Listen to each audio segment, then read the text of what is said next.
Hello and good afternoon, guys. Welcome to MK Convenience Brokerage. My name is Mohammed. In this video, I'm going to explain to you how to fill out a passport renewal application. Now, for those of you that have never renewed your passport, or if you applied for the passport first time, you never renewed it, well, this video is going to show you. Now, this is some checklists that you use, obviously, before you fill out the form. I'm here to show you exactly what you need to do and how to do it.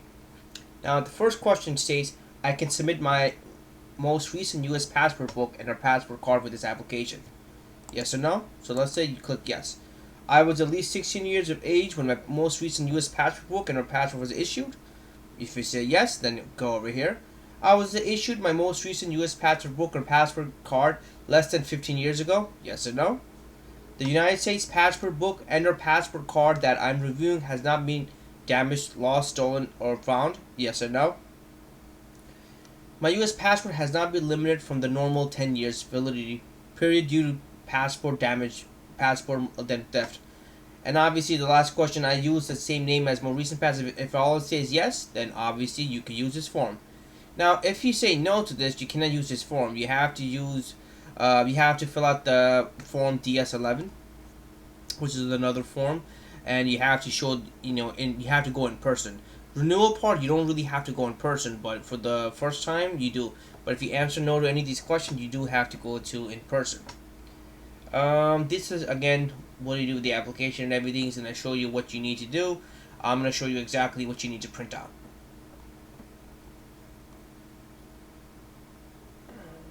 Alright. Here's a US passport renewal application for eligible individuals. As you can see, it's US passport book, card, or both. I always tell people to apply for both. The card is going to cost you between $30 to $40. Might as well have it. It's having another identification. It's a government official ID. And you can use it for verification purposes for other agencies and other places as well. You can use the US passport card for, let's say, if you plan to go to Canada or Hawaii or any close United States territories. You can use the passport card as a passport, so it can work. So keep that in mind. So again, first thing first, you write your last name, your first name, your middle, your date of birth, your sex, male and female, the place of birth, your social security number, your email address, your primary contact phone number, your mailing address, your city, your state, and zip and country. List all other names you have used, if you have used. If not, leave it blank. Now, again, you need only one. Attach a color photograph taken within the last 6 months.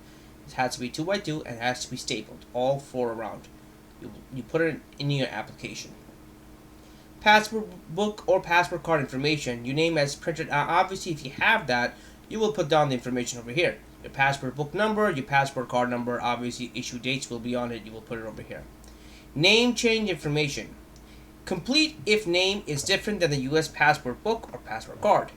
Now, change by marriage or change by court number. A lot of times what happens, people get married, people end up changing the names. If you have done that, then obviously place of name change, city, state, and date, whatever you're going to be using. And you will have to submit a certified copy. What it means is let's say if you got married, your name was changed, you will need to send that also with that application. Keep that in mind. You sign over here, you date over here, and again, this is the name of applicant, which is going to be you again, date of birth, height, hair color, eye color, occupation, employer or school, additional contact number, permanent address, again, if you have, put it over here again, emergency contact, you do need this, so put anyone that's in emergency contact, travel plans, this you could leave it blank. If you have any departure date, return date, you can let them know. The reason you have the departure date, return date, some people go in an emergency and they really need it. So you could let them know and they might give you a waiver, but you have to speak to them over the phone or you have to go to the office. It cannot happen while you just send them an application thinking you could go. Well, that's not going to happen. And that's it. Stop. You have completed your application. Be sure to sign and date page 1. So where do you send this? Well, if applying in the United States or Canada, this is the places you have to go. whichever one obviously you go. For routine service, if you live in CA, Florida, Illinois, Michigan, New York, or Texas, actually Minneapolis, I'm sorry.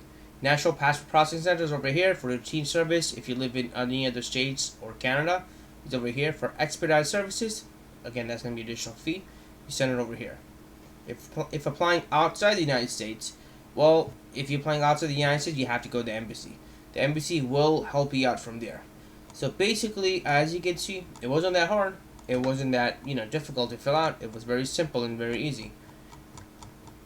Again, guys, make sure you use this checklist correctly. These are the two most common questions people make a mistake. I was at least 16 years old when my most recent US passport book or card was issued. If you were 16 years of age, your most recent passport book or card was issued, yes you can. And I was issued my most recent passport book or passport card less than 15 years ago. So again, it gives you a time frame, how long it has been. Now obviously, if you were issued a passport in the let's say 80s, right? And you never renewed it. Now it's been how long? Since 2020. It's been a long time. Well, guess what? You can't use this form because now you have to use DS11, which is the other form as well. Again, you have to go in person and everything. Whenever a passport expires, I think a passport has approximately 10 years of time frame they give you. So basically, they give you a time frame to renew it. Again, if you apply for the passport the first time, you do need an appointment with the United States Postal Service. You have to go there in person. Not every place does it, but some places do it. You have to go in person, you have to apply and everything, so keep that in mind. Rather than going through that hassle, going to the place, doing everything, which is quick now, to be honest with you, it's not that bad. But if you want to go through that process, you may go through the process over again if you keep, don't pay attention to your passport card.